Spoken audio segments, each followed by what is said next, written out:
Hello guys, and welcome back to this channel. In this video I'm going to be showing you how to delete a column from an Excel worksheet. Let's say you are working on this table and maybe you don't need this column called scores.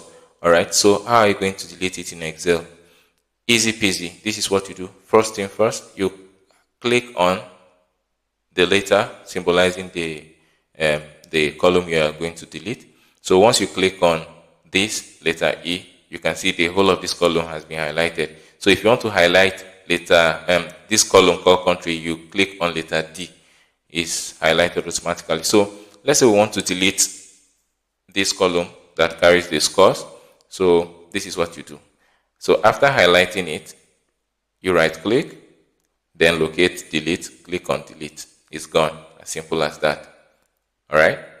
Alternatively, you can highlight it and press the delete button from your keyboard. Alright.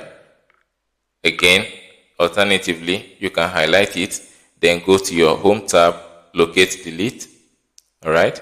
Click on the drop down or simply click on the delete, it will go. Alright.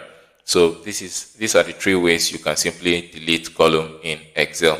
Whichever way it will work for you. If you find value in this video, do well to like, share and subscribe to this channel to get more of video tutorial in Microsoft Excel. See you on the next one, guys. Bye bye.